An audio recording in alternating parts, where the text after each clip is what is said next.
नमस्कार। श्री केजी मेहता कन्या विद्यालय महुआ थी हूँ डाभी सर मारी यूट्यूब चैनल डिजायर एज्युकेशन में आप सौ विद्यार्थीओं हार्दिक स्वागत करूँ छूँ। आज आपणे धोरण 11 अर्थशास्त्र विषयनी अंदर पाठ नंबर 2 मूलभूत ख्यालों और संकल्पनाओं अंदर एक महत्वना टॉपिकनी चर्चा करवा जई रह्या छे। तो विद्यार्थीओ जरा ध्यान आपशो। आ प्रश्न तमने विभाग ई नी अंदर सविस्तार उत्तरनी अंदर प्रश्न पूछवानी शक्यता रहे छे अने अर्थशास्त्र विषयनो ज्यां सुधी तमे अभ्यास करशो त्यां सुधी आ कॉन्सेप्ट अथवा कि आ ख्यालनो उपयोग तमने उपयोगी थशे।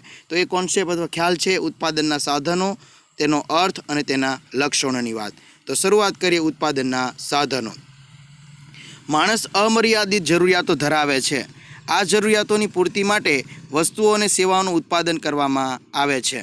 मानवीनी जरूरियात संतोषी सके ए रीते वस्तु के सेवाने उपयोगी स्वरूप आपवा माटे ते उत्पादन करे छे। सादी भाषामां कहेवुं होय तो उत्पादन एटले वस्तु के सेवा माटे तुष्टिगुणनुं सर्जन करवानी प्रक्रिया एटले उत्पादन। फरीथी वस्तु के सेवा माटे तुष्टिगुणनुं सर्जन करवानी प्रक्रिया एटले तुष्टिगुण। दाखला तरीके लाकडाने खुर्शीना स्वरूपमां बदलवाथी तेना उपयोगितानो गुण उमेराय छे तो एने उत्पादन कहेवामां आवे छे। आगळ उत्पादनना साधनों। दाखला तरीके साधनों केने कहेवाय तो कि तुष्टिगुणना सर्जननी प्रक्रियामां जे मददरूप थाय ते तमाम बाबतोने उत्पादनना साधनों कहे छे। दाखला तरीके लाकडामांथी खुर्शी बनाववी ए આપણે उत्पादन कहीए छीए, परंतु लाकडामांथी खुर्शी बनाववा जे यंत्रों के साधनों उपयोग थयो एने साधनों तरीके ओळखवामां आवे छे। तो आ रीते बे ख्याल जोया उत्पादन कोने कहेवाय अने साधनों कोने कहेवाय। स्थळ बदलवाथी, स्वरूप बदलवाथी, समय बदलवाथी वस्तुना तुष्टिगुण उपयोगिताना गुण उमेरो थाय छे ए प्रक्रिया उत्पादननी प्रक्रिया तरीके ओळखवामां आवे छे अने आ प्रक्रियामां मदद करती तमाम बाबतोने उत्पादनना साधनों कहेवामां आवे छे। तो फरीथी उत्पादनना साधनों कोने कहेवाय ते के स्थळ बदलवामां आवे, स्वरूप बदलवामां आवे, समय बदलवाथी वस्तुना तुष्टिगुणमां जे उपयोगिताना गुणमां वधारो थाय छे ते प्रक्रियाने उत्पादननी प्रक्रिया तरीके ओळखवामां आवे छे अने एमां जे मददरूप थता जे बाबतो छे एने उत्पादनना साधनों तरीके ओळखवामां आवे छे। तो उत्पादनना साधनों मुख्यत्वे अर्थशास्त्रनी परिभाषामां 4 छे। पहेलुं जमीन, बीजुं श्रम, त्रीजुं मूडी अने चौथुं नियोजक। परंतु मार्शल नामना अर्थशास्त्री एवुं जणावे छे कि अर्थशास्त्रनी अंदर मूळ उत्पादनना साधनों तो 2 ज छे, पहेलुं कुदरत अने बीजुं माणस। तो विद्यार्थीओ जरा ध्यान आपशो। अहीं उत्पादनना साधनों मुख्यत्वे 4 छे, जमीन, श्रम, मूडी, नियोजक। परंतु मार्शलना मत मुजब अर्थशास्त्रनी अंदर तेओ 2 प्रकार पाडे छे, पहेलुं कुदरत अने माणस। तो विभाग बी नी अंदर तमने टूंको प्रश्न पूछी शकाय, मार्शलना मते उत्पादनना साधनों केटला अने कया कया? तो कि मार्शलना मते उत्पादनना साधनों 2, पहेलुं कुदरत अने बीजुं माणस। तो हवे आपणे एक पछी एक उत्पादनना जे 4 साधनों छे, जमीन, श्रम, मूडी, नियोजक एनी समजूती केळवीशुं। तो सौथी पहेला शरूआत करीए छीए उत्पादनना साधनोनो परिचयनी अंदर जमीन अथवा तो भूमि। तो पहेला एनो अर्थ जोई लईए कि जमीन अथवा भूमिनो अर्थ शुं छे। तो सामान्य रीते जमीन एटले पृथ्वीनी उपरनी सपाटी कि जेनी पर आपणे वसवाट करीए छीए। सामान्य रीते आपणे जेना पर रहीए छीए एने पृथ्वी अथवा तो भूमि तरीके अथवा जमीन तरीके आपणे ओळखीए छीए। परंतु अर्थशास्त्रनी परिभाषामां अथवा तो मार्शलना मत मुजब मार्शले जे व्याख्या आपी छे भूमिनी अथवा जमीननी ते आप मुजब छे कि मनुष्यने उत्पादનમાં મદદરૂપ થતા કુદરતી પરિબળો કે જેની અંદર હવા, પાણી, સૂર્યપ્રકાશ, આબોહવાનો સમૂહ, ખનિજ, ખાણ, પર્વત, નદી, ગરમી વગેરે જેનો સમાવેશ થાય એને જમીન તરીકે ઓળખવામાં આવે છે। કહેવાનો મતલબ કે તમામ કુદરતી સંપત્તિનો સમૂહ એટલે જમીન। તો આ રીતે જુદા જુદા ઘટકોનો સમાવેશ માર્શલે જમીનની અંદર કરેલો જોવા મળે છે। હવે એના લક્ષણોની વાત કરીએ તો પહેલું લક્ષણ છે કુદરતી બક્ષિસ। જમીન એ આપણે કુદરત તરફથી બક્ષિસ મળેલી છે, ભેટ મળેલી છે। બીજું એનો કુલ પુરવઠો સ્થિર રહે છે, એટલે કે જે જમીન ઉપલબ્ધ છે એના જમીનના પ્રમાણમાં આપણે વધારો કરી શકતા નથી, એટલે જમીનનો કુલ પુરવઠો સ્થિર છે। ત્રીજું અગતિશીલ, એટલે કે જમીનને એક જગ્યાએથી બીજી જગ્યાએ આપણે હેરફેર કરી શકતા નથી અને તે એક જ જગ્યાએ સ્થિર રહે છે।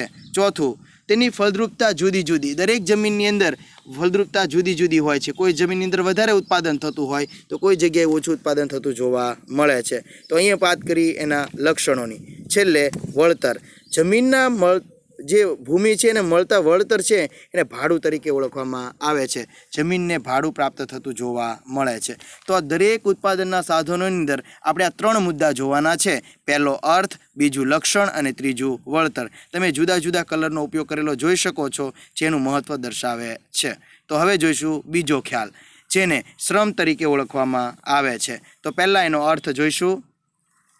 અન્ય વ્યક્તિની દેખરેખ હેઠળ વર્તનની અપેક્ષા સાથે થતું શારીરિક અને માનસિક કાર્ય તે શ્રમ છે। કે કોઈ વ્યક્તિના અંડરમાં રહીને જે શારીરિક અને માનસિક કાર્ય કરવામાં આવે એને શ્રમ કહેવામાં આવે છે। અને જે શ્રમ કરનાર વ્યક્તિ છે એને શ્રમિક તરીકે ઓળખવામાં આવે છે। કેટલાક અર્થશાસ્ત્રીના મતે ઉત્પાદનના જે 2 મૂળભૂત સાધનો છે એમાં એક જમીન છે અને બીજું માનવી એટલે તે શ્રમ છે। હવે એના લક્ષણોની વાત શરૂ કરીએ। લક્ષણોની અંદર કીધું શ્રમ અને શ્રમિક અવિભાજ્ય છે, એટલે કે શ્રમ અને શ્રમિકને એકબીજાથી જુદા પાડી શકાતા નથી, તે બંને એકબીજા સાથે જોડાયેલા જ રહે છે। બીજું, શ્રમ નાશવંત, એટલે કે શ્રમનો સંગ્રહ થઈ શકતો નથી। એટલે કે દાખલા તરીકે કોઈ દિવસ એક શ્રમિક એક દિવસ કામ કરવા ન જાય અને બીજા દિવસે બંને દિવસનું કામ સાથે કરે એવું બની શકતું નથી। જે દિવસે એ શ્રમિક કામ કરવા જતો નથી તે દિવસે એનો શ્રમ નાશવંત એટલે કે તે ગુમાવતો જોવા મળે છે। શ્રમનો સંગ્રહ થઈ શકતો નથી। ત્રીજું, સામાજિક માનસિક કારણે ગતિશીલતાને અસર કરે છે। કે ઘણી વખત વ્યક્તિ જ્યાં સમાજ અને કેટલાક માનસિક કારણોને કારણે તે વ્યક્તિ એક જગ્યાએથી બીજી જગ્યાએ મુસાફરી અથવા તો હેરફેર થતો જોવા મળે છે। દરેક શ્રમિકોની કાર્યક્ષમતા જુદી જુદી, એટલે કે દરેક શ્રમિકોને કામ કરવાની જે શક્તિ છે એ જુદી જુદી જોવા મળે છે। બધા શ્રમિકો એક સરખી કાર્યક્ષમતા ધરાવતા નથી। શ્રમના પુરવઠાનો આધાર વસ્તી પર છે, એટલે કે જેટલો વસ્તી વધારે એટલો શ્રમનો પુરવઠો વધારે, જેટલો શ્રમનો પુરવઠો ઓછો એટલી વસ્તી જેટલી ઓછી એટલો શ્રમનો પુરવઠો ઓછો। ફરીથી સુધારો કરી લઈએ કે જેટલી વસ્તી વધારે એટલો શ્રમનો પુરવઠો વધારે, જેટલી વસ્તી ઓછી એટલો શ્રમનો પુરવઠો ઓછો। આમ શ્રમના પુરવઠાનો આધાર એ વસ્તી પર રહેલો છે। હવે છેલ્લે છે એનું વળતર। તો કે શ્રમને ચૂકવાતા વળતરને વેતન તરીકે ઓળખવામાં આવે છે। આપણે જોઈએ છીએ કે શ્રમિક જ્યારે આખો દિવસ જ્યારે શ્રમ કાર્ય કરે છે ત્યારે એને જે પણ પ્રાપ્ત થાય છે એનું વેતન તરીકે ઓળખવામાં આવે છે। તો અહીં શ્રમનો અર્થ, લક્ષણો અને વળતરની વાત પૂરી કરી। ત્રીજું ઉત્પાદનનું સાધન છે મૂડી। તો સૌપ્રથમ આધુનિક ઉત્પાદનની પ્રક્રિયામાં સૌથી અગત્યનું ગણાતું જો સાધન હોય તો તે મૂડી છે। મૂડી એ ઉત્પાદનનું માનવ સર્જિત સાધન છે। હવે એનો અર્થ જોઈએ। મૂડી એટલે એવી ભૌતિક વસ્તુઓ જે ઉત્પાદનમાં મદદરૂપ થાય। જોજો, ભૌતિક વસ્તુ કોને કહેવાય આપણે આગળ શીખી ગયા છીએ કે જે વસ્તુને આપણે અડી શકીએ, સ્પર્શ કરી શકીએ અને જોઈ શકીએ, માપી શકીએ એવી વસ્તુને ભૌતિક વસ્તુ કહેવાય। તો એવી ભૌતિક વસ્તુઓ કે જે ઉત્પાદનમાં મદદરૂપ થતી હોય તો એને મૂડી તરીકે ઓળખવામાં આવે છે। હવે એના લક્ષણોની વાત કરીએ। તો લક્ષણોની અંદર પહેલું લક્ષણ છે ઉત્પાદનનું માનવ સર્જિત સાધન। જે મૂડી છે એ ઉત્પાદનનું માનવ સર્જિત સાધન, જે માણસે બનાવેલું જોવા મળે છે એટલે એને માનવ સર્જિત સાધન તરીકે ઓળખવામાં આવે છે। બીજું, સૌથી ગતિશીલ ઉત્પાદનનું સાધન। ઉત્પાદનના જે 4 સાધનો છે એમાંથી સૌથી વધુ જો ગતિશીલ હોય તો તે મૂડી છે।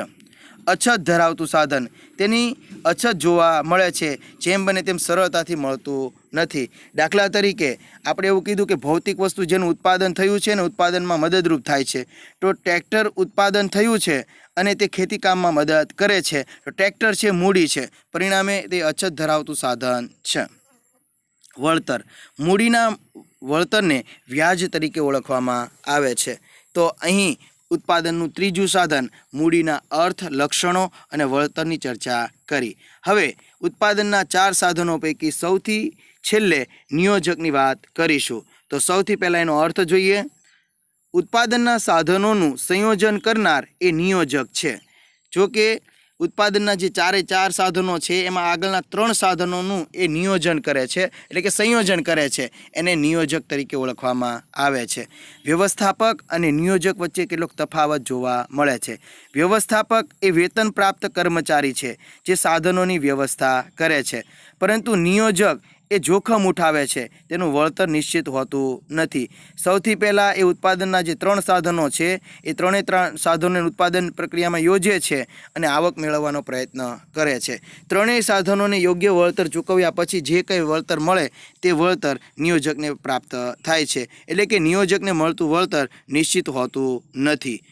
આમ 3 સાધનોને તે વળતર આપે છે અને પોતાનું વળતર નિશ્ચિત હોતું નથી. હવે નિયોજકના લક્ષણોની વાત કરીએ તો પહેલું લક્ષણ છે આર્થિક નિર્ણયો કરે છે. કઈ વસ્તુનું ઉત્પાદન કરવું, કેટલું વસ્તુનું ઉત્પાદન કરવું, ક્યારે કરવું, આ બધા નિર્ણયો એ નિયોજક લે છે. તે જોખમ ઉઠાવે છે. જોખમ ઉઠાવે એટલે કદાચ જે વસ્તુનું એ ઉત્પાદન કરશે એ બજારમાં ન વેચાય તો પણ એનું જોખમ ખેડવાની તૈયારી રાખે છે. નિયોજન શક્તિ એ ગુણ છે. કયા ઉત્પાદનના સાધનો પાસેથી કઈ રીતેનું કામ લેવું એનો ગુણ રહેલો છે. દાખલા તરીકે જમીન છે, મૂડી છે કે શ્રમ છે, એ દરેક પાસેથી કઈ રીતે કાર્ય લેવું એની નિયોજન શક્તિ દર્શાવે છે. તે તેનો અગત્યનો ગુણ છે. છેલ્લે એને મળતું વળતર. નિયોજકને જે વળતર પ્રાપ્ત થાય છે એ આમ તો નિશ્ચિત નથી હોતું, પરંતુ જેને વળતર મળે છે એને નફા સ્વરૂપે તરીકે ઓળખવામાં આવે છે. તો અહીં આપણે ઉત્પાદનના 4 સાધનો જમીન, મૂડી, શ્રમ અને નિયોજકના અર્થ, લક્ષણો અને વળતરની વાત પૂરી કરી.